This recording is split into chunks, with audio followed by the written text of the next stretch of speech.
गेली 3 वर्षापासून मी हा उपक्रम राबवतो. यंदाचं 3रं वर्ष आहे. मी स्वतः वारकरी संप्रदायाच्या कुटुंबातली आहे आणि वारीमध्ये 1 दिवसाचा प्रवास देखील करायचे आहे. तेव्हापासून माझ्या मनामध्ये विचार यायचा की शेगाव असेल, मुक्ताईनगर असेल, या वारी थोड्याशा आपल्यापेक्षा देहू आळंदीपेक्षा काही दिवस लवकर निघतात आणि एकंदर वारीचा पूर्ण प्रवास पाहिला आषाढी वारीपर्यंत तर 40-45 दिवसाचा हा एकंदर प्रवास होतो. 40-45 दिवसाच्या या प्रवासामध्ये पुरुषांबरोबर महिला वारकरी देखील आता मोठ्या प्रमाणात सहभागी झालेले असतात. पण एकदा तरी त्यांना 45 दिवसामध्ये मासिक पाळीला सामोरं जावं लागतं. पण या वारीच्या संपूर्ण प्रवासामध्ये मला कुठेही महिलांच्या मासिक पाळीच्यासाठीचं नियोजन दिसलं नाही किंवा त्यांच्या आरोग्याची काळजी घ्यावी असं कुठेही सॅनिटरी नॅपकिन्स वाटप वगैरे दिसलं नव्हतं. आणि माझ्या मनामध्ये कायम प्रश्न यायचा की या 4 दिवसांमध्ये या महिलांचं नियोजन कसं असेल, त्यांना कशा सुविधा दिल्या जात असतील. सुदैवानं मला राज्य महिला आयोगाचे अध्यक्ष म्हणून काम करण्याची संधी मिळाली आणि पहिल्याच वर्षी मी आरोग्यवारी हा उपक्रम राबवला. या वारीमध्ये दर 1 ते 1.5 किलोमीटरच्या अंतरावरती आपण sanitary napkin vending burning machine ठेवतोय. त्याचबरोबर मोबाईल टॉयलेट्स आणि नाणीघरांची व्यवस्था आहे. वृद्ध महिलांना विसावा कक्ष आहे. स्तंदा मातांसाठी हिरकणी कक्ष आहे. पावसाचे दिवस आहेत आणि अनेक ठिकाणी वातावरण थोडंसं दूषित होतं, त्याच्यामुळे त्रास होऊ शकतो. म्हणून महिलांसाठी प्राथमिक आरोग्य केंद्र, प्राथमिक तपासणी अशा सुद्धा सुविधा ठेवलेल्या आहेत. विशेष म्हणजे आम्ही मोबाईल स्क्रीन सुद्धा ठेवलेली आहे, ज्याच्यामध्ये हेल्पलाईन नंबर महिला वारकऱ्यांना चालताना रस्त्यानं कुठे अडचण आली, छेडछाड झाली, कोणी त्रास देते असं जाणवलं तर या सगळ्यांमध्ये त्यांच्यासाठी हेल्पलाईन नंबर ठेवलेले आहेत. बीट मार्शल दामिनी पथक मोठ्या प्रमाणात तैनात आहे आणि या एकंदर सगळ्या वारीमध्ये काम करत असताना लाखोच्या संख्येने जाणाऱ्या महिला वारकरींची ही वारी आरोग्यदायी व्हावी, तितकीच ती भक्तिभावाची व्हावी आणि एक समाधान आम्हाला महिला आयोगाला मिळते. एक चांगल्या पद्धतीची वारी आणि निमित्तानं आपण पार पाडू शकतो. विठ्ठलाकडे काय साकडं मागतो? बा विठ्ठलाकडे दरवर्षीप्रमाणे यंदा महाराष्ट्राचा बळीराजा सुखी व्हावा, सर्वसामान्य घटकांमध्ये असलेला आणि शेतकरी, कामगार, कष्टकरी कुटुंबाला एक सुख समाधान मिळावं, त्यांच्या अपेक्षा पूर्ण व्हाव्यात, ह्या विठुरायाकडे मागण्या. राज्यातील प्रत्येक कार्यकर्ता प्रत्येक नेत्यासाठी या विठुरायाकडे साकडं घालत असतो. आगामी विधानसभा निवडणूक डोळ्यासमोर ठेवता तुम्ही तुमच्या नेत्यासाठी काय साकडं घालणार? प्रत्येक वेळेस मंदिरात गेले की काहीतरी मागितलंच पाहिजे हा भाव नाही आहे. त्याच्यामुळे यंदाच्या वारीमध्ये ही प्रत्येकजण वारीमध्ये चालतोय तो काही ना काही मागितलंच पाहिजे हा भाव मनामध्ये ठेवून वारकरी चालत नाही. त्याचं एक आत्मिक समाधान असतं. त्याच्यामुळे विधानसभेच्या निवडणुकांना अजून वेळ आहे, त्यावेळेस मागायचं त्यावेळेस मागू. आत्ता फक्त ही सगळ्यांची वारी सफल आणि सुफल व्हावी यासाठी मनापासून मागणं आहे.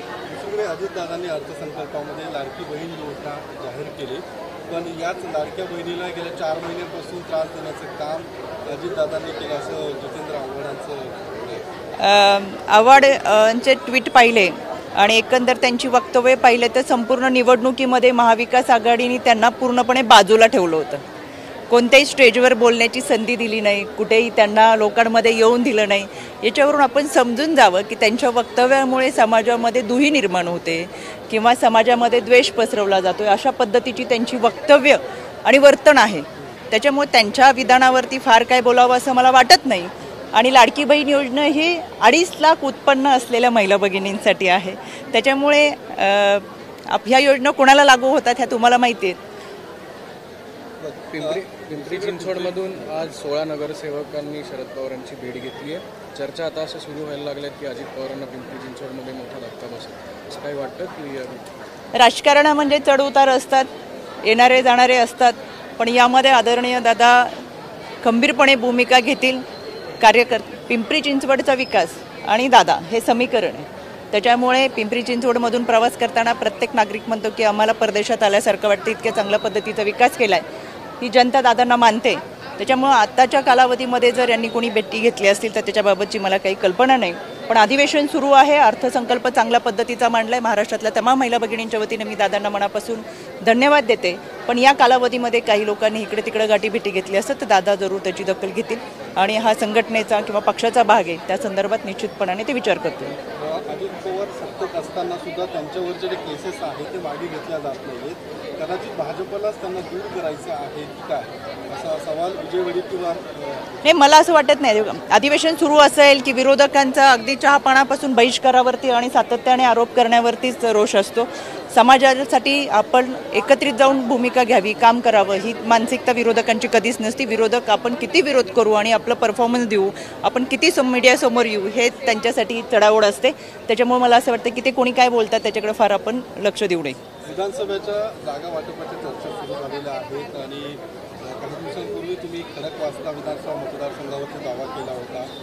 तो दावा आजही कायम असणार आहे का आणि खडकवासला विधानसभा मतदारसंघातून तुम्ही स्वतः निवडणूक लढवणार आहे? मी खडकवासला विधानसभा मतदारसंघामध्ये गेल्या वेळेस देखील उमेदवारी मागितली होती, पण त्यावेळेस मला प्रदेशाध्यक्षपद देण्यात आल्यामुळं मी स्वतःहून माघार घेतली. यावेळेस गेले 5 वर्षापासून मतदारसंघामध्ये काम करते. विशेष म्हणजे बारामती लोकसभा मतदारसंघामध्ये आम्ही लीड दिले. माझ्या प्रभागामध्ये 6,800 मतांचं लीड आहे. माझ्या बूथवरती लीड आहे. म्हणजे माझ्या जनतेने मला स्वीकारलेलं आहे. माझ्या भागामध्ये मी चांगल्या पद्धतीचं काम केलं आहे. त्याच्यामुळे येणाऱ्या कालावधीमध्ये निश्चितपणे खडकवासला असेल किंवा महायुती म्हणून जे काही विचारविनिमय होईल, चर्चा होईल, ती कोणत्या अनुषंगाने होते त्याचा आम्ही निश्चितच आढावा घेऊ. तुमचा दावा असणार आहे?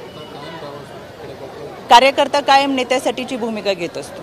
त्याच्यामुळे महायुती म्हणून जी काही चर्चा होईल, कशा पद्धतीचं वाटप होईल, त्याच्यावरती अजून कोणती चर्चा झालेली नाही आहे. पण खडकवासला मतदारसंघातून चांगल्या पद्धतीची तयारी केलेली आहे.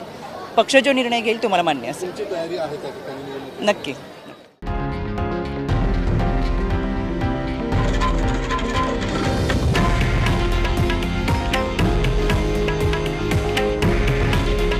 हे आहे देशातील नंबर 1 न्यूज नेटवर्क आणि आपण पाहत आहात TV9 मराठी. काळजी तुमची, हित महाराष्ट्राचं.